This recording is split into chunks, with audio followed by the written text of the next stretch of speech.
नमस्कार। ये जनवरी के महीने में मैं दूसरी बार यहाँ जनसुलभ पुस्तकालय के मंच पर आई हूँ और ये मेरे अपने लिए भी ये थोड़ी ताज्जुब की बात है, क्योंकि मैं कहीं जाती नहीं हूँ वैसे बोलने के लिए। मेरी आदत भी नहीं है बिल्कुल, और मैं कहीं इस तरह के प्रोग्राम में नहीं जाती हूँ। लेकिन अर्पण जी ने कहा तो मैंने एक्सेप्ट कर लिया। तो आज जो मैं कहानी आप लोग के सामने पढ़ूंगी वो काफ़ी पुरानी कहानी है वैसे। करीब मुझे याद आता है कि शायद करीब 20 साल हो रहे होंगे उस कहानी को लिखे हुए मुझे, क्योंकि ये मेरे संग्रह में आई है। वो संग्रह तो 2005 में आया था, पहला संस्करण उसका। तो ये कहानी और पहले की है, इसका मतलब ये लगभग 20 साल पुरानी कहानी है। और सबसे पहले ये महात्मा गांधी हिंदी विश्वविद्यालय की जो मैगजीन आती थी, बहुवचन आती है, बहुवचन, उसमें आई थी ये कहानी काफ़ी पहले। और फिर उसके बाद ये मेरे संग्रह में भी आ गई। तो खैर, कहानी तो मैं अभी पढ़ूंगी और बताऊंगी कहानी के बारे में थोड़ा, लेकिन उसके पहले कुछ ऐसा मुझसे कहा गया कि मैं कुछ अपनी सृजन यात्रा के बारे में या अपने लिखने के बारे में कुछ बोलूं। तो वैसे तो मैं क्या बोलूं इसके बारे में मुझे ठीक से नहीं समझ में आता, लेकिन मैं ये कहना चाहती हूँ बस कि मैं बड़ी हुई, जब जिस घर में मैं पैदा हुई वहाँ पर किताबें बहुत थीं। और एक घर का एक समझिए एक परंपरा थी कि सब लोग लिखते थे। सारे लोग एक तरह से घर के मेरे जितने रिश्तेदार, मेरी माँ, मेरे पिता, मेरी दादी, दादा, नानी, सब लोग, मतलब मौसी, जितने लोग थे, चाची, चाचा, सभी लिखने वाले थे। तो एक तरह से समझिए कि मैं एक लिखना एक जैसे मुझे पता ही था कि मुझे भी लिखना है। एक तरह से मेरे मन में कभी कोई संदेह नहीं था कि मैं भी लिखूंगी। बस एक समझिए शुरू करने की देर थी। तो और जब मैं 8 साल की हुई तो मैंने अपनी पहली कहानी 8 साल की उम्र में लिखी थी। लेकिन वो एक कहानी क्या, एक समझिए कि एक मेरे लिए भी एक डिस्कवरी थी कि मैं लिख सकती हूँ। तो वो उससे अगर मेरी सृजन यात्रा शुरू शुरू होती हुई मानी जाए तो तभी से मैं शब्दों और उनके साथ कहानी बनाने में और सब में तब शुरू से हूँ, लगी हुई हूँ। पढ़ना, क्योंकि किताबें घर में बहुत ज़्यादा किताबें थीं, हर तरफ किताबें। तो मेरा बचपन से पढ़ने का एक बहुत शौक था, मुझे बहुत ज़्यादा शौक हो गया था पढ़ने का। और मैं पढ़ती थी और मुझे लगने लगा कि लगने क्या लगा, ये तो अब मानी हुई बात है कि पढ़ने और लिखने का एक बहुत आपस का रिश्ता, बहुत ही एक गहरा रिश्ता है पढ़ने और लिखने में। तो मैं पढ़ती थी किताबें, और किताबें जहाँ भी लोकेटेड होती थी, कहीं बाहर विदेशी किताबें हैं तो कहीं बाहर लंदन में, पेरिस में, कहीं भी होती थी, या हिंदुस्तान की किताबें हैं तो यहाँ किसी गांव में, किसी और दूसरे अन्य शहर में जहाँ मैं नहीं गई थी। लेकिन उनको पढ़ने पढ़ने पर मुझको लगता था कि ये कहानियां तो सारी मेरे बारे में हैं। तो इसका क्या कारण था? इसका कारण ये था कि एक साहित्य का एक अपना शहर होता है, और वो साहित्य साहित्य जो है वो सबसे एक हर पाठक से एक निजी आवाज में, एक आत्मीय आवाज में बोलता है। तो हर पाठक को लगता है कि ये मेरे बारे में बात हो रही है, और अब मेरे अंदर एक एक कनेक्शन जैसा पैदा होता है, जो पढ़ा पढ़ा जा रहा है उसके साथ एक कनेक्शन पैदा होता है। तो यही चीज मुझको भी लगी। फिर इसको करते करते मुझको मेरे दिमाग में ये बात आई कि क्या मैं खुद भी अपना भी कुछ लिख सकती हूँ। और ये मुझको एक बहुत ही एक्साइटिंग मेरे लिए मोमेंट था, सोच के कि ये जो मैं पढ़ रही हूँ और ये मेरे बारे में है, और मैं भी इसी तरह का संसार गढ़ सकती हूँ। तो वहीं से मैंने इसके बारे में सोचना शुरू किया। और सच पूछिए तो सोचना क्या, आदमी लिखने लगता है। उस तरह से सोचते तो नहीं है कि मैं अब लिखने जा रही हूँ, लेकिन वो मन में कोई चीज़ चलती रहती है, उसको कागज़ पर उतारने की कोशिश रहती है। और भाषा और भाषा के साथ एक जो एक पढ़ने से भी एक बनता है, एक ट्रेडिशन, लिटरेरी ट्रेडिशन बनता है। उसको सोचते हैं कि और लोगों ने क्या लिखा है, उसके बाद अपना काम उसके ऊपर हम उसके और आगे या उसके ऊपर आधारित करके आगे बढ़ाते हैं। तो उस तरह से भी हुआ। और कि कोई भी चीज़ लिखने के लिए मुझे लगता है कि इसमें एक तो स्मृति का बहुत ज़्यादा रोल रहता है, बहुत बड़ी भूमिका है स्मृति की, जो हम याद करते हैं चीज़ों को। तो एक ज़मीन होती है जो हमारी याददाश्त के अंदर बनी रहती है, हम किन जगहों पर गए हैं, क्या चीज़ हमने देखी है, कहाँ पर रहे हैं। तो एक ज़मीन तैयार होती है पहले, और उसके बाद जो कल्पना का, उसके बाद एक वो आता है, समझिए कल्पना उन उन चीज़ों पर, उस ज़मीन पर तब चलने लगती है। और क्योंकि लोग अक्सर पूछते हैं कि अरे ये तो यहाँ की, जैसे लगता है कि कोई चीज़ गढ़ी हुई नहीं है, ये तो सच है, ये चीज़, ये तो आपने अपने उसके बारे में लिख दिया। लेकिन वो सच भी रहती है और कल्पना भी उसमें आ जाती है। उस सोच जो आपने बनाया है जगह, उसके बारे में जो सेटिंग है कहानी की, उस पर वो कल्पना फिर चलने लगती है। तो खैर ये सब थोड़े से मेरे थॉट्स थे इसके बारे में। और जहाँ तक इस कहानी का सवाल है जो मैंने अभी चुनी है इस बार पढ़ने के लिए, उसका नाम है परिदृश्य। तो इस कहानी के बारे में मैं जो कहूँगी वो ये है कि ये कहानी अनकहे के बारे में है। ये बहुत सारी बातें हैं हमारे जीवन में जो हम कहते नहीं हैं, मगर फिर भी वो कहीं चलती रहती हैं, अंदर अंदर चलती रहती हैं वो बातें। और वो हमारे जीवन के निर्णय और हमारे जो चॉइसेस हैं उनको भी एक तरह से उन्हीं पर आधारित होती हैं। बहुत सारी चीज़ें जो हम कह नहीं पाते हैं, मगर हम अपनी जो भी एक्शन रहता है हमारी जीवन का, वो अक्सर ऐसी बातों पर निर्धारित रहता है। तो ये कहानी भी एक अनकहे के बारे में है। एक जो नरेटर है उसके जीवन में एक और लड़की आई है जो लगभग उसी की उम्र की है, और उसके जीवन में कोई चीज़ ऐसी घटित हुई है जो कि वो, जिसके बारे में उसने किसी से कहा नहीं है। और संभवतः उसका कुछ एक समझिए, या तो कोई सेक्सुअल उसका एक्सप्लॉयटेशन, अब्यूज़ हुआ है कुछ उसके साथ, जिसके बारे में वो बोलती नहीं है और ना वो कहा गया है कहानी में साफ साफ। तो इन दोनों लड़कियों के आपस की जो एक, किस तरह से उनकी बातचीत हो रही है, एक रिलेशनशिप उनकी बनती है, उसके बारे में भी है। और इस नरेटर का खुद का अपना है कि वो अपने को किस तरह से देखती है, अपने बारे में क्या सोचती है आगे का, और आप उस लड़की के साथ उसकी किस तरह की वो बनती है। तो मैंने पता नहीं, मैं ठीक से साफ बता नहीं पा रही हूँ ये कहानी किस चीज़ के बारे में है, मगर आप लोग सुनेंगे तो शायद अपनी राय खुद ही बनाएंगे इसके बारे में। तो मैं क्या बताऊँ, मैं कहानी पढ़ देती हूँ। उसमें लंबी कहानी है थोड़ी, उसमें आधा घंटा 40 मिनट लग जाएगा। इस वजह से मैं सोचती हूँ मैं कहानी भी पढ़ना शुरू कर दूँ सीधे।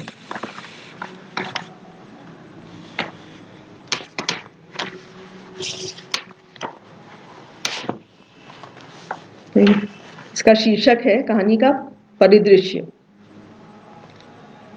रात एकदम से हो जाया करती थी और बैगनी आसमान झुककर नीचे के सायों को छू लेता। अंधेरे में कई रंगों की कालिमा होती थी। इमली के दरख्त के नीचे काही मखमल होता था जिसमें जुगनू रुपहले सितारे टाँक देते थे। जामुन के नीचे का अंधेरा जामुनी रंगत लिए होता। आम की सूखी डालों पर सुरमई राख ठहर जाती। खुले आसमान में तारे नीचे लटक आते और वहां के अंधकार में, जो किसी पेड़ के नीचे नहीं था, एक उजलापन, एक हल्कापन झलकता था। पेड़ों की पत्तियां रात में बड़ी होकर अपने ही आकार से, अपने ही आकार के अंधेरे को दूर सुदूर पेड़ों की शाखों पर लोक लेती। घास अपने ऊपर स्याह लकीरें खींच लेती और पक्षी अपने घोंसले के आकार के अंधकार में दुबक जाते। अंधेरे का पूर्ण राज्य होता था। हमारे घर के सामने वाली सड़क के अंतिम छोर पर कभी कभी एक मध्यम बल्ब की पीली रोशनी टिमटिमाती थी, जो अंधकार को बेधती नहीं, आसपास की तारीकी को और गहन कर देती थी। पहचाने आकार दिखते नहीं थे। साइकिल और रिक्शे के आने को पहले कान और फिर चेतना महसूस करती थी। अंधेरा एक संसार था, मेढकों के शोर, उल्लू के खामोश पंख, झींगुरों की सारंगी और टिटिहरी की आकस्मिक पुकार से जीवंत। कभी कभी सियारों का गोल घर के अहाते में आ जाता था और उनका विलाप रात के सीने को चीरता हुआ देर तक हवा पर ठहरा रहता।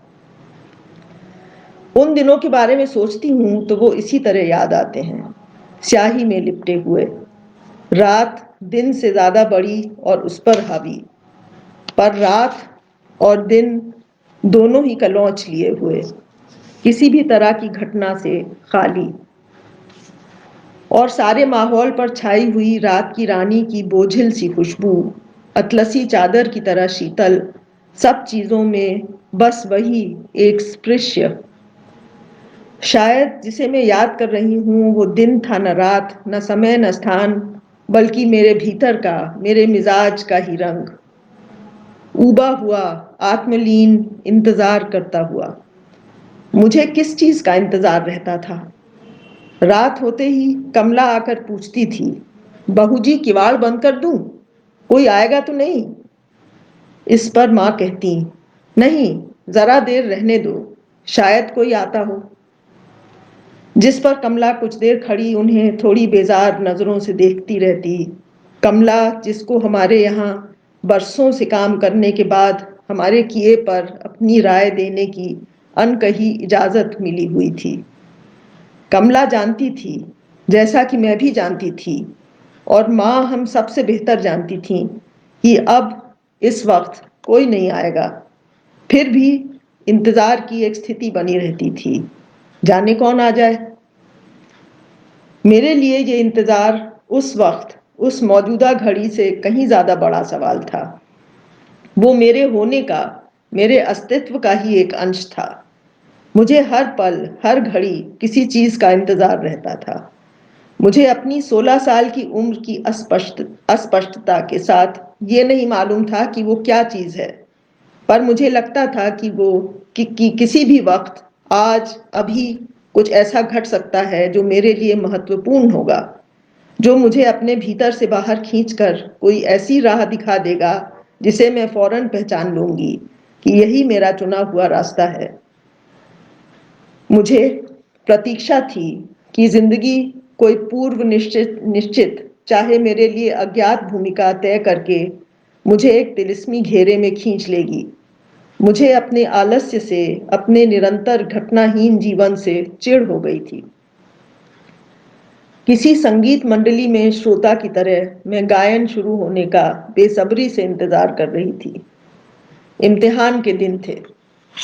मैं स्कूल के आखिरी साल में थी। मार्च का महीना था। दोपहर के 4 बजे अपने इतिहास, भूगोल और स्वास्थ्य शास्त्र के नोट्स से भरे रजिस्टर लेकर मैं घर से बाहर निकल आती। घर और फाटक के बीच बनी लंबी कंक्रीट की सड़क पर आगे पीछे टहल टहल कर मैं दिमाग में बैठाने की कोशिश करती कि 1857 के संघर्ष में क्या हुआ था, बंगाल का विभाजन कब और क्यों हुआ, नमक सत्याग्रह क्या था, भारत में औद्योगिकरण ने गति क्यों नहीं पकड़ी, वगैरह। भूगोल और स्वास्थ्य शास्त्र के अपने मसले थे। लो प्रेशर एरिया क्या और क्यों होता है, टुंड्रा में किस प्रकार की वनस्पति पाई जाती है, रेगिस्तान कैसे बनते हैं, रक्तचाप क्या होता है और रक्त के संचार के बारे में सबसे पहले हमें किसने जानकारी दी। इसी तरह के दसियों प्रश्न दिमाग की ऊपरी सतह को छू कर निकल जाते थे। कभी पढ़ते पढ़ते घोर निराशा होती थी। दूसरी जगह पर दूसरे समय में घटी इन बातों के बारे में पढ़कर दिमाग छलनी हो गया था। रात को याद करके सोती तो सुबह स्लेट साफ मिलती। इतनी दूर, इतनी अप्रत्यक्ष घटनाओं में दिलचस्पी नहीं जाग पाती थी। मैं तात्कालिक के लिए तरसती थी। इम्तिहान के दिन अनंत और अपना जीवन अंधकार में लगता। टहलते टहलते मैं उस बूढ़े इमली के पेड़ के पास आकर ठिठक गई, जो अपनी दानाई का साया हमारे घर और उसमें रहने वालों पर फैलाता था। उसके तने की चौड़ाई 2-2.5 फुट थी। उसकी जड़ें धरती में कितनी नीचे तक गई होंगी। मेरा ध्यान पढ़ाई से हटकर जड़ों और धरती के नीचे उनके फैलाव की ओर खिंच गया। थोड़ी देर के लिए इस कल्पना से मेरे विचलित मन में स्थिरता उतरती हुई महसूस हुई। दिन ढल रहा था। मैंने देखा दूर घर के पीछे वाले फाटक पर एक रिक्शा अंदर आकर रुका। रिक्शे में से दो लोग उतरे। एक कम कद और थोड़े भारी जिस्म की औरत, जो अपनी वज़ा-ख़िता से अधेड़ उम्र की लगती थी। उसे रिक्शे से उतरने में थोड़ी दिक्कत हुई। और एक सलवार कुर्ता पहने लड़की, जो रिक्शे पर से किसी सामान को उठाती हुई औरत के पीछे पीछे चलकर बरामदे की सीढ़ियों से होती हुई घर के अंदर चली गई। होंगे कोई माँ के मिलने वाले, सोचकर मैं छत पर जाते हुए जीने की ओर बढ़ गई। माँ हम बाकी परिवार वालों की बनिस्बत काफ़ी मिलनसार थीं और उनसे मिलने वाले बीच बीच में धमक पड़ते थे। कभी उनके साथ कॉलेज में पढ़ी हुई पुरानी सहेली होती, कभी कोई दूर दराज के रिश्तेदार, और एक आध बार उनके मेहमान ऐसे भी आ चुके थे जिनसे उनकी मुलाकात संयोगवश किसी बाजार में या ट्रेन में हो गई थी। जब भी जब भी ऐसा कोई आता दिखता तो भैया और मैं वहां से हट जाते थे, क्योंकि हम लोगों से मिलना ज्यादा पसंद नहीं करते थे। बाबा भी नाक भौं सिकोड़ कर अपने कोने में गुड़मुसा जाते। भैया और मैं दोनों ही बाबा पर पड़ गए थे। माँ हमें आदम बेजार कहती थी। मैंने जीने के पास अपनी किताबें रख दी और उस ऊपर चढ़कर अपने पुराने से घर की छत पर पहुंच गई। हमारा घर कैंटोनमेंट यानी छावनी के इलाके में था। 1912 में अंग्रेजों का बनाया हुआ कॉलोनियल ढंग का घर। ऐसे घर शहर के इस हिस्से में बहुत दिख जाते थे। कई तलों पर बनी हुई छत, बहुत सारे खिड़की दरवाजे, घर के आगे और पीछे हवादार बरामदे और बरामदों में सफेद खंबे जो किसी विशाल हाथी के पैरों की याद दिलाते थे। घर के चारों तरफ बहुत बड़ा सा हाता था और उसमें ढेरों पेड़। हमारा घर हमारा घर सड़क पर आखिरी घर था। उसके बाद और घर नहीं थे। दूर, मगर बहुत दूर नहीं, जहां मैं छत पर बैठकर देख सकती थी, गंगा नदी का कछार शुरू होता था। कछार गर्मी के महीनों में दूर तक फैला हुआ धूल से भरा कालीपन का प्रतीक बन जाता था और नदी किनारे पर सिकुड़कर अपनी ही स्मृति मालूम देती। बरसात में यही कछार एक लहराते हुए हरे परचम में तब्दील हो जाता था। कछार का सुनसान फैलाव मेरे लिए संभावना का रूपक बन गया था। समय, स्मृति, सृष्टि ही मेरे लिए वहां शुरू होते थे। छत पर बैठकर उधर देखती हुई मैं हजारों बार कछार को बसाती थी। जैसे प्राचीन शहर बार बार बने और बिगड़े हैं, कछार के समतल विस्तार में कभी उफनता समुद्र हो जाता था, जिस पर बड़े बड़े धुंधले स्टीमर दूर देश के लिए तैर जाते थे, जहां चीलें अपने नुकीले पंजों से चट्टानों को पकड़े बैठी रहती थीं। कभी वो कैक्टस से आबाद रेगिस्तान बन जाता या रंगीन आसमान के नीचे फैला हुआ कोई गुंजान शहर। वहां बैठकर अंधेरे की बारीकियों पर गौर करना मेरे लिए समय बिताने की क्रिया बन गई थी। मैं अक्सर अकेली ही रहती थी। एक तो हमारा घर शहर के एक छोर पर अलग पड़ता था।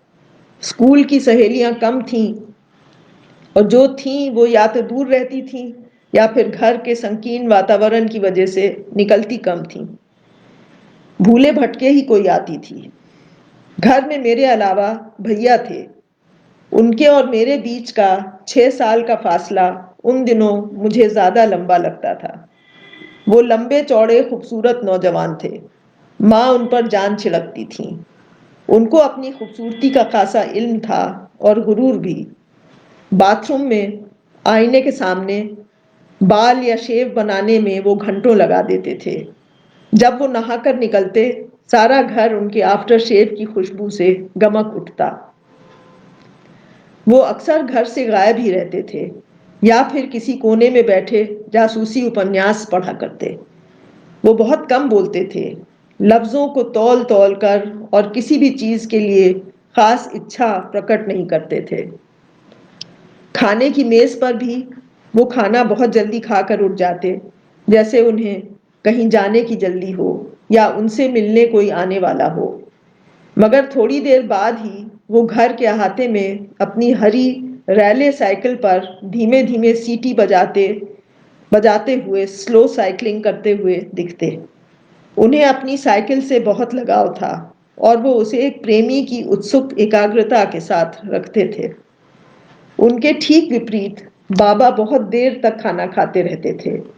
वो खाते बहुत कम थे और एक ही चपाती के छोटे छोटे कौर अपनी लंबी उंगलियों से तोड़कर देर तक चबाते रहते। मेरी आंखें, उन्हीं के जैसी काली आंखें जो मैंने उनसे पाई थीं, बार बार उन पर लौट आती। ऐसा वहम होता कि खाते खाते एक युग बीत गया है। बाबा एकदम चुप रहते थे। उनकी खामोशी किसी दुर्गम किले की दीवारों की तरह उनके इर्द गिर्द खड़ी रहती। घर वालों का उन तक पहुंचना बहुत मुश्किल था। कभी माँ उनको कोई खास खाना जो माँ ने उन्हीं के लिए पकाया था पेश करती तो वो हमेशा नकार देते, चाहे बाद में वो उसे खा लें। माँ को दुख पहुंचता था। मैं भी उनके लिए दुखी हो जाया करती। मुझे समझने में बहुत देर लगी कि बाबा का मकसद माँ को दुख पहुंचाना नहीं था, बल्कि उनको किसी भी तरह से लोगों के ध्यान का केंद्र बनना एकदम असहनीय लगता था। मैं काफी देर तक छत पर टहलती रही। झुटपुटा हो गया था। इमली के पेड़ के ऊपर से धुएं की एक पतली सी लकीर उठ रही थी। गौर करने पर मैंने देखा कि वो मच्छरों का एक हुजूम था जो कि तेजी से हवा में बिखर रहा था, छोटे छोटे लड़ाकू विमानों की तरह। मैंने नीचे उतरकर जीने पर से अपनी किताबें उठाईं और माँ को पुकारती हुई अंदर गई। गोल कमरे में दाखिल होने से पहले गलियारे में मैं रुक गई। गोल कमरे से बात करने की धीमी आवाजें आ रही थीं। गलियारे के सिरे पर गोल कमरे के दरवाजे के पास एक प्लास्टिक की टोकरी पर अब मेरी नजर पड़ी, जिसके ऊपर हिफाजत से तय की हुई सफेद कामदार शॉल रखी थी। मुझे याद आया कि माँ से मिलने जो लोग आए थे, मैंने उन्हें जाते हुए नहीं देखा। मेरी आहट पाकर माँ ने पुकारा, अनामिका, तुम हो क्या? जरा इधर तो आओ। दरवाजे पर पड़े भारी मखमल के पर्दे को जरा खिसकाकर मैं कमरे के अंदर गई। गोल कमरा काफी बड़ा था और उसके दूर वाले कोने में जहां तख्त रखा था, माँ उस महिला और लड़की, जो शायद उनकी बेटी थी, के साथ बैठी थी। कमरे के अंदर ठंड थी। मेरे शरीर में एक हल्की सी सिहरन दौड़ दौड़ गई। साथ ही नाक में कपूर और किसी तरह की क्रीम या पाउडर की मिली जुली गंध आई, जो कमरा बड़ा होने के बावजूद हवा में ठहरी हुई थी। मुझे देखकर महिला के चेहरे चेहरे पर एक मुस्कुराहट आई, जिसमें खुशी और संकोच दोनों ही शामिल थे। आओ बेटी, मुझे पहचाना? उनकी आवाज सुनकर याददाश्त में कुछ कौंधा। पतंग, सेमल का पेड़, खरगोश, शकरकंद की खीर। अनामिका, तुम्हें दिलीप मामा की याद है? और मुक्ति मामी की? माँ ने पूछा। याददाश्त ज्वार की तरह लौटी।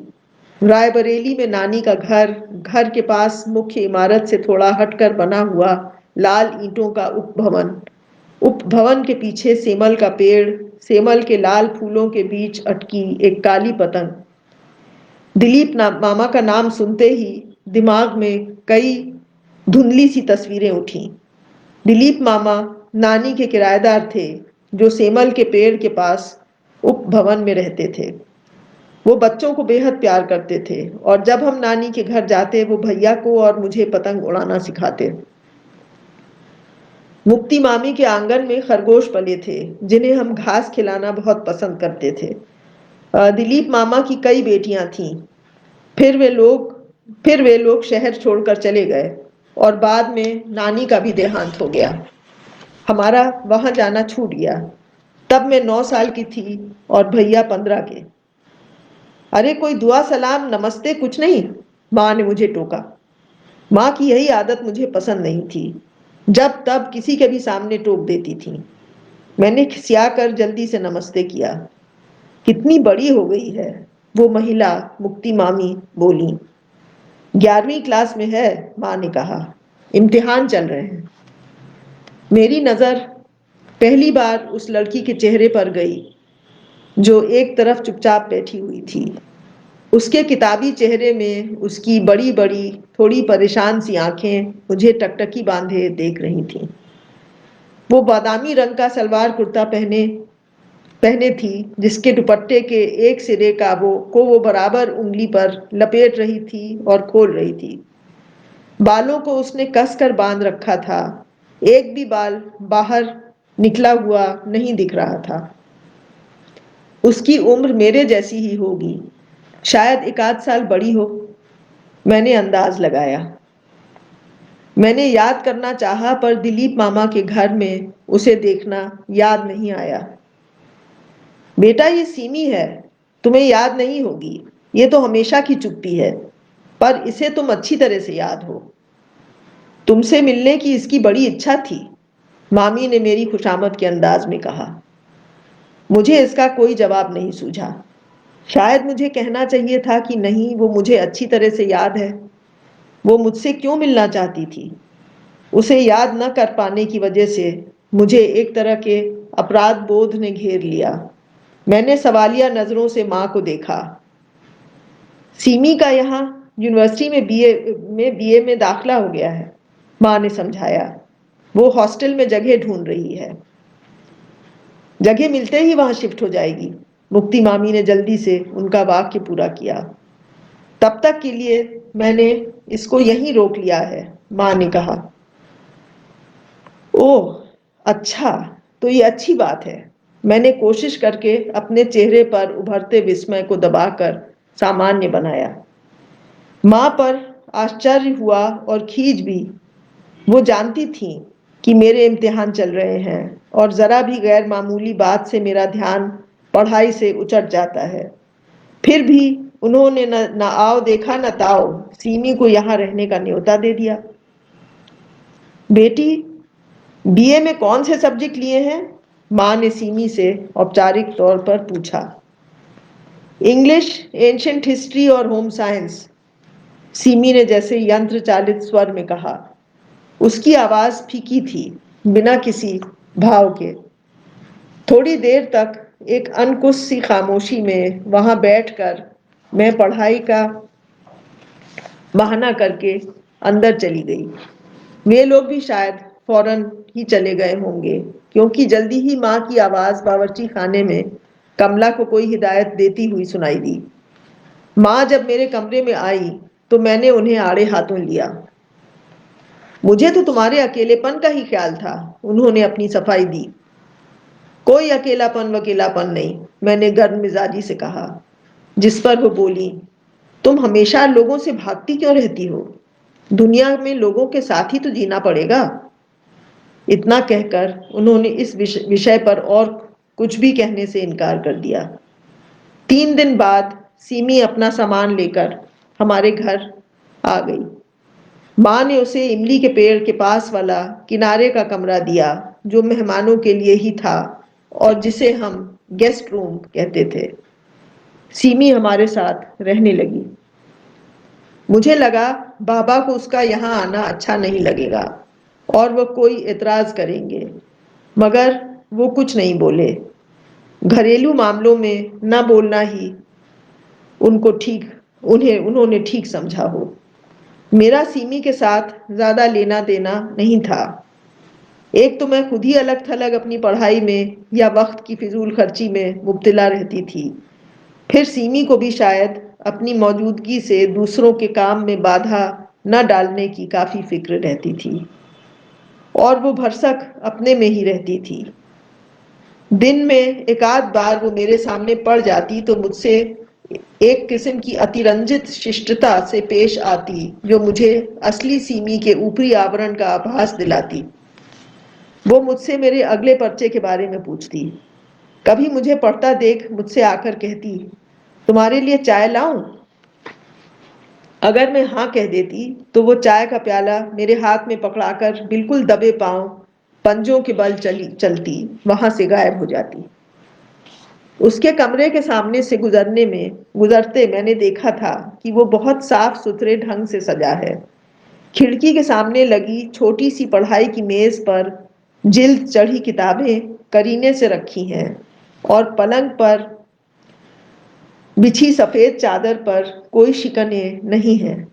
पलंग के पास उसका काला ट्रंक रखा था जिसमें उसके कपड़े होंगे। कोई चीज इधर उधर बिखरी हुई नहीं नजर आ रही थी।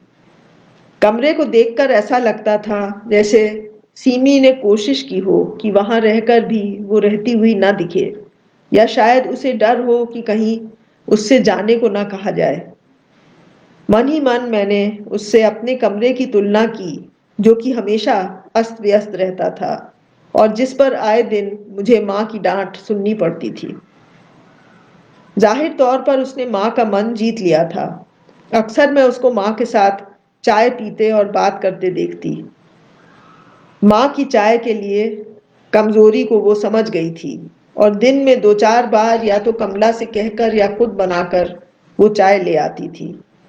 माँ के साथ इस तरह से उसकी बढ़ती आसानी को देखकर मुझ में अगर जलन की भावना पैदा हुई तो मैं उसे दबा गई। जो भी हो, मेरी जिंदगी में वो इतनी कम जगह घेरती थी कि मुझे उसकी आदत पड़ने लगी। एक दिन मैं उसके कमरे के सामने से होकर बाहर जा रही थी तो मैंने उसे अपनी मेज पर बैठी किसी किताब पर झुकी हुई पाया।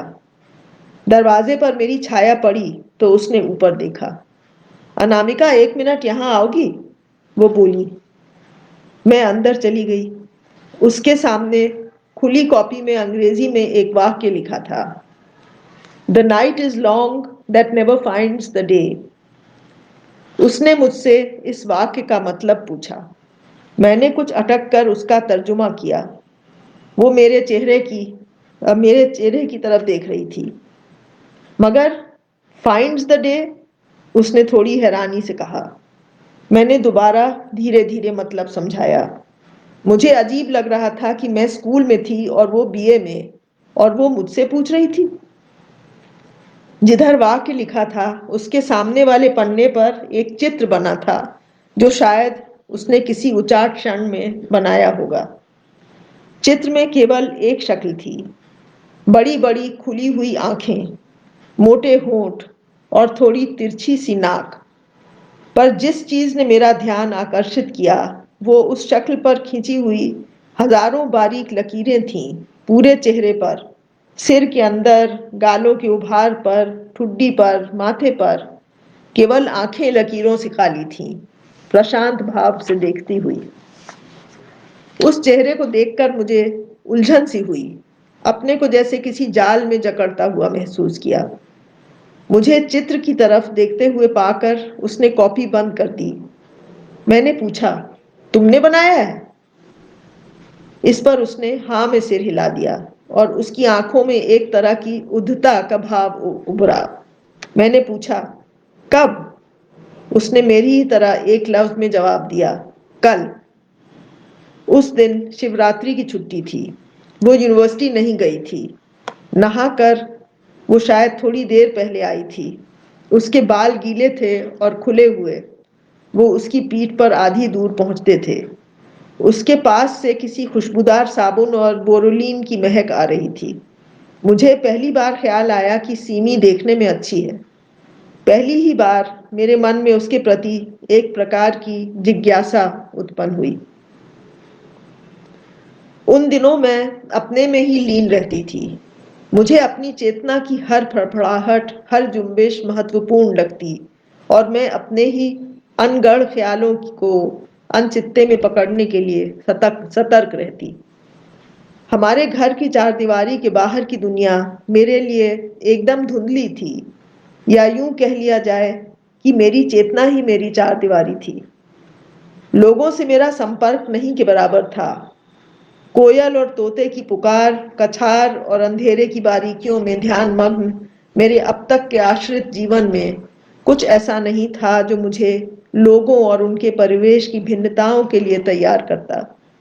मैं बड़े बड़े ख्वाब देखती, बड़ी बड़ी उत्तेजनाएं ढूंढती, मेरी कल्पना में रोजमर्रा या सामान्य के लिए कोई जगह नहीं थी। सीमी को मेरा बर्ताव काफी रूखा लगा होगा। एक शाम जब मैं जीना चढ़कर छत पर अपने अड्डे पर पहुंची, तो मैंने सीमी को वहां पहले से बैठा हुआ पाया। अपने प्रिय स्थान के इस अनपेक्षित हस्तक्षेप में पर मैं थोड़ी थोड़ी चौंकी। तो उसने कहा, बिल्कुल साधारण भाव से, बिना किसी तरह के इल्जाम या द्वेष के, मुझे मालूम है तुम्हें मेरा यहाँ रहना पसंद नहीं है। उसके इस तरह से बात को सिरे से पकड़ लेने पर मैं चकित हो गई। नहीं नहीं, ऐसी बात नहीं है, मैं हिकलाई। उसने जरा शरारत से मेरी तरफ देखा। तो फिर मैं हॉस्टल ना जाऊं? इस पर मुझे हंसी आ गई और वो भी मेरे साथ हंसने लगी। मैं भी वहीं बैठ गई। मैंने उसके घर वालों के बारे में पूछा। वे 5 बहनें थीं। वह सबसे बड़ी थी। कोई भाई नहीं था। घर में सबका सबका काम पहले से ही निर्धारित था। दिन का खाना एक बहन पकाती थी, शाम का दूसरी, घर को झाड़ना पोछना तीसरी का जिम्मा था। चाय बनाना, पीने का पानी भरना, पौधों में उनकी छत पर गमले थे, में पानी देना वगैरह, सब काम बराबर से बटे हुए थे। बस कपड़े सब अपने अपने धोते थे। कोई नौकर नहीं थे। अम्मा को कोई काम नहीं करने देती थी। शाम को पापा घर आते थे तो सब बैठकर ताश खेलते थे या शतरंज। अब वो यहाँ आ गई थी तो उसके हिस्से का काम कौन करता होगा, मैंने पूछा। सब बारी बारी से करते होंगे। उसके घर का माहौल काफी सुखद मालूम देता था। लोगों की जगह पहले से निर्धारित होने से एक ठहराव आ जाता होगा। दुविधा या संशय की गुंजाइश न होगी। पल भर के लिए मुझे उससे ईर्ष्या हुई।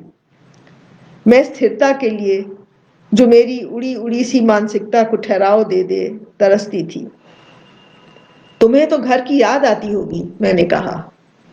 उसके होंठ भिज गए और चेहरे पर एक निश्चय दृढ़ होता हुआ सा जान पड़ा। अब मैं अब वहां कभी नहीं जाऊंगी, उसने कोई दरवाजा बंद करने के अंदाज में कहा। वो तटस्थ भाव से थोड़ी देर बैठी रही। उसके मन में क्या बीत रहा है समझने में मैंने अपने को असमर्थ पाया। वो आगे कुछ नहीं बोली और हम नीचे चले आए। कुछ दिनों से मैं देख रही थी कि भैया पहले के मुकाबले में अब घर पर ज्यादा समय बिताने लगे थे। देर तक वो इमली के पास वाली मुंडेर पर बैठे अपनी रैले को तेल से भीगे कपड़े से रगड़ कर चमकाते। उसके पहियों की एक एक तीली चमक उठती थी। फिर वो सीट को मर्जी के मुताबिक ऊंचा या नीचा करते। पूरे वक्त वो धीमे धीमे सीटी बजाते रहते थे। सीमी के कमरे की खिड़की से वो दिखते थे और कई बार मैंने सीमी को खिड़की के बाहर देखते हुए पाया। खाना खाकर भी अब वो जल्दी से उठ नहीं जाते थे, बल्कि जब तक हम लोग मेज पर रहते वो भी बैठे रहते, और जब तक वो बैठे रहते सीमी की नजरें अपनी प्लेट पर ही गड़ी रहती। मेरी आंखों से ये सब छुपा हुआ नहीं था और चोरों की चालाकी के साथ अपना चेहरा भावहीन बनाए उनके दरमियान गुजरे हर इशारे को मैं भांप लेती थी। अपने भीतर मैं हल्की सी फड़फड़ाहट, एक तरह का कंपन महसूस करती थी जो मेरे लिए एकदम अपरिचित था। मेरे इम्तिहान हो चुके थे। दिमाग पर से पढ़ाई का बोझ हट जाने से मैं हल्का मगर खाली खाली महसूस करने लगी थी। इतने दिनों से इम्तिहान खत्म हो जाने का इंतजार था, पर अब मैं जैसे और भी दिशाहीन हो गई थी। मेरे पास ज्यादा ही फालतू समय बचने लगा था। इम्तिहान के दौरान दिन का 2/3 हिस्सा किताबों और पढ़ाई की फिक्र में लग जाया करता। समय का एक केंद्र बन जाता था। अपनी नई नई हासिल की हुई आजादी का एकदम से मुझे मसरफ नहीं समझ में आ रहा था। ऐसी ही अन्य मनस्कता में मैं अपने कमरे में लेटी गाना सुन रही थी। रेडियो पर फिल्मी गीत आ रहे थे, जिनको मैं बहुत धीमे वॉल्यूम पर सुन रही थी, क्योंकि बाबा को किसी भी प्रकार के सुगम संगीत से आपत्ति थी। अगर वो कभी मुझे इस तरह के गाने सुनते पकड़ लेते तो वो अपनी नियमित खामोशी को तोड़कर संस्कृति और गिरती हुई मान्यताओं पर लेक्चर सुनाने लगते।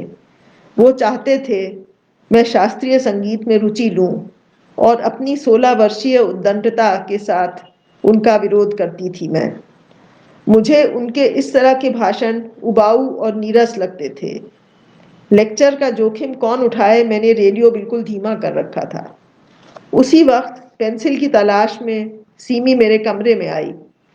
मैंने मेज पर रखी पेंसिल की तरफ इशारा किया। उसने पेंसिल उठाकर मुझे दिखाई। पेंसिल के एक सिरे पर एक छोटी सी गुड़िया लगी थी जो मैंने कभी किसी दुकान से खरीदी थी। गुड़िया के कंधों पर पंख थे। सीमी ने गुड़िया की तरफ संकेत करके मुझसे पूछा, इस लड़की के पंख क्यों हैं?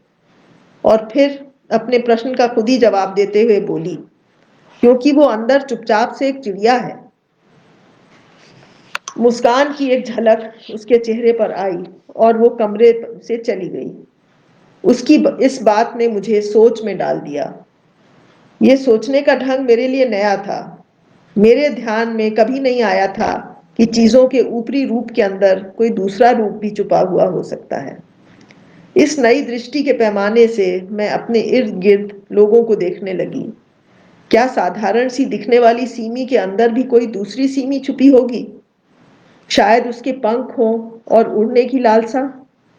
इस ख्याल ने न जाने मुझे क्यों अशांत कर दिया। गर्मी आ गई थी। इम्तिहान हो चुके थे। अब मुझे रिजल्ट का इंतजार था। अक्सर अपने को संदेह से घिरा पाती। कहीं फेल हो गई तो? मैं घर पर हस्बे मामूल रहती थी। स्कूल बंद था, इसलिए वहां जाने का भी कोई मसला नहीं था। सीमी सुबह 2-2.5 घंटे के लिए यूनिवर्सिटी जाती थी। इत्तेफाक था कि भैया भी उसी वक्त घर पर नहीं दिखते थे। बड़े से घर में और भी सन्नाटा हो जाता था। अनजाने में ही मैं सीमी की राह देखने लगी थी। उसका इंतजार तो नहीं करती थी, पर मेरे पास इतना फालतू समय था कि छोटी छोटी घटनाएं भी मेरे लिए केंद्र बन जाती थीं। किसी का घर से जाना या आना, ये भी एक किस्म की घटनाएं ही तो थी। गर्मी के आने पर हम घर से बाहर महुए के पेड़ के पास वाले सहन में सोने लगे थे। हमारे पलंग एक कतार से बिछते थे। सफेद चादर और सफेद मसहरी लगे पलंग मेरे दिमाग में समुद्र पर तैरते विचित्र से चौकोर जहाजों का भ्रम पैदा करते थे। रात को महुए पर चिमगादड़ आते थे। रात को उनकी काली परछाई से मुझे डर लगता था। गर्मी के बावजूद सीमी अंदर अपने कमरे के खिड़की दरवाजे बंद करके सोती थी। एक दिन मैंने यूं ही उससे पूछा, सीमी तुम्हें अंदर गर्मी नहीं लगती है? तुम दरवाजे बंद करके क्यों सोती हो? उसके मुंह से अनायास ही निकला, जिस दिन बीरू चाचा चुपके से मेरे कमरे का दरवाजा खोलकर अंदर घुसे थे, मेरे इम्तिहान थे। मैं देर रात तक पढ़ती थी। तभी से मुझे खुले दरवाजों से डर लगता है। दोपहर का वक्त था। सीमी और मैं इमली के पास वाली मुंडेर पर बैठे थे। सन्नाटे को तोड़ती एक चील अचानक अपने भारी डैने फड़फड़ाकर चीख के साथ हवा में उड़ी। उसकी चीख में एक तरह का दर्द था जो कुछ देर तक हवा में बजता रहा। खत्म हो गया।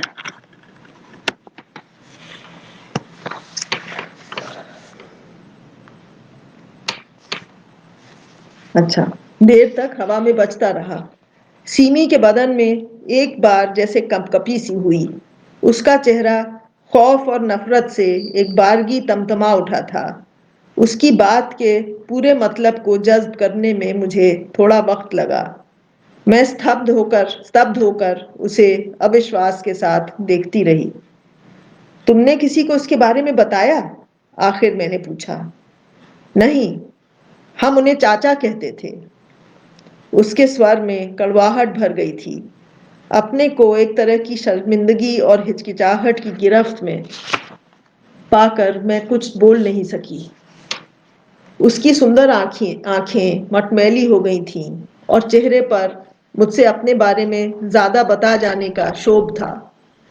उसने मेरी तरफ देखा तो उसकी आंखों में इमली की नाजुक पत्तियों की परछाइयां कांप रही थीं। उसकी निगाह के सामने मेरी आंखें झुक गईं। मुझे डर था कि कहीं वो उसे गलत ना समझ ले जिसे मैं खुद नहीं समझी थी। हम अंदर आ गए और वो अपने कमरे में चली गई। माँ गलियारे में रखे बड़े से लकड़ी के बक्स में गर्म कपड़े, रजाइयां वगैरह रख रही थीं। कपूर की गोलियां डालकर उन्होंने बक्स बंद कर दिया। कपूर की महक से मुझे वो दिन याद आ गया जब सीमी अपनी माँ के साथ हमारे यहाँ आई थी।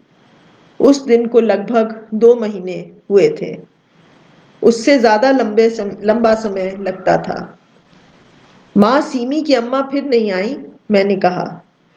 कुछ दिनों में वो सीमी को लेने आएंगी। उसे हॉस्टल में जगह मिल गई है।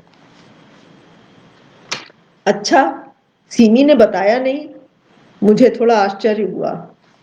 उसकी अम्मा उसे हॉस्टल में सेटल कराने आएंगी, माँ ने बताया। 2-3 दिन बाद मैं छत पर बैठी थी। रात के 9 बजे होंगे। पूर्णिमा की रात थी। केसरी रंग का प्राचीन चांद किसी पारदर्शी रोशन गुब्बारे की तरह आकाश में टंगा था।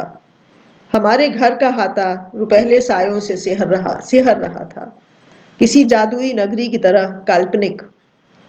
हवा के हल्के से झोंकों के साथ सारा वातावरण फुसफुसाहटों से भर गया था। दूर कछार की ओर से टिटिहरी की लंबी पुकार उठी। रात की रानी की वजनी सी महक छत पर पहुंच रही थी। कछार के उस पार गंगानगर की झोपड़ियों में बत्तियां टिमटिमा रही थीं। कछार के खालीपन की मेरी कल्पना में आज कोई घर था जिसमें अकेली लड़की के कमरे का दरवाजा चुपके से खुला था। दूर फाटक के पास की परछाइयों में एकाएक मुझे सफेद सा कुछ हिलता हुआ नजर आया। थोड़ी देर तक देखते रहने पर समझ में आया कि भैया बैठे सिगरेट पी रहे थे।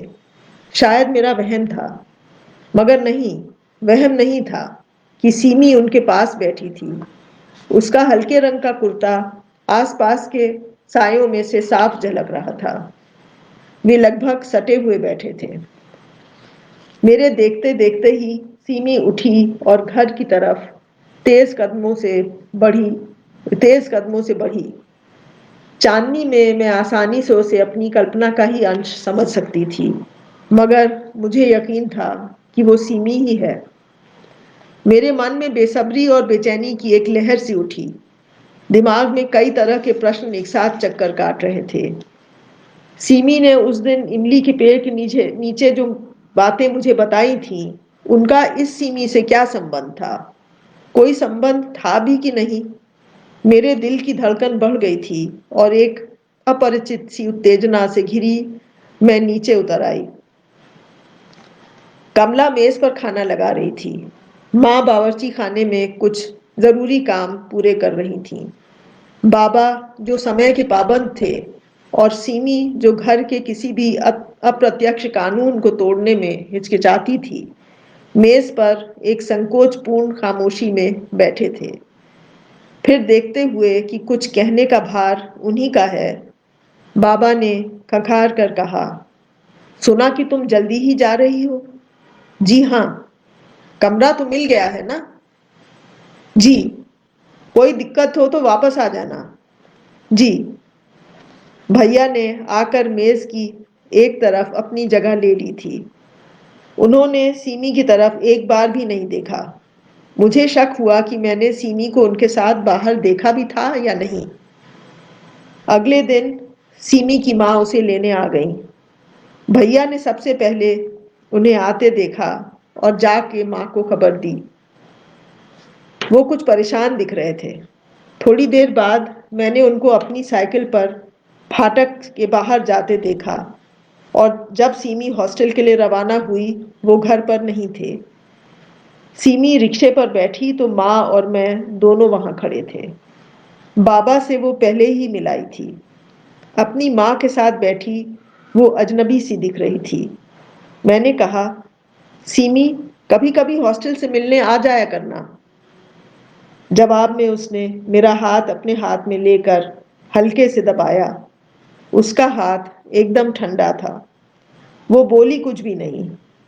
रिक्शा चला तो वो बिना पलक झपकाए सामने देख रही थी। गर्म हवा चलने लगी थी। रिक्शे वाले को रिक्शा आगे बढ़ाने में काफी जोर लगाना पड़ रहा था। सीमी उसी तरह बैठी थी, सामने देखती हुई, हवा की गर्मी से जैसे बिल्कुल अनजान। उसने एक बार भी पीछे मुड़कर नहीं देखा, जबकि हम देर तक वहां खड़े रहे। मुझे उसका कहना याद आया कि अब वो अपने घर कभी नहीं लौटेगी। क्या सीमी अब कहीं भी लौटेगी? रिक्शे पर बैठी आगे देखती हुई उसकी छवि मेरे मन में ख्याल लाई कि शायद उसने आगे ही बढ़ते जाने का निश्चय कर लिया है। उसकी वो छवि मुझे बहुत दिनों तक याद आती रही। सीमी हमारे घर फिर कभी नहीं आई। कहानी तो खत्म हो गई। शुक्रिया, आप लोग ने सुना, मुझे अच्छा लगा। और क्योंकि मुझे कुछ इसमें कोई सवाल या कोई कुछ मुझे समझ में नहीं आ रहा है कि कोई कुछ कह रहा है या नहीं, मुझे इसका ठीक से आता नहीं है करना। शायद कुछ कमेंट्स होंगे इसमें, मगर क्योंकि मुझे दिख नहीं रहे हैं तो मुझे थोड़ा अजीब लग रहा है कि मैं बोल रही हूँ और मुझे कोई और नहीं दिखाई दे रहा है। तो चलिए, मैं इसको यहीं बंद करती हूँ और उम्मीद है कि आप लोग बहुत बोर नहीं हुए होंगे। कहानी सुनकर, मेरी काफ़ी लंबी कहानी थी। सुनने के लिए और यहाँ मौजूद होने के लिए बहुत बहुत शुक्रिया। अब मैं बंद करती हूँ वीडियो को।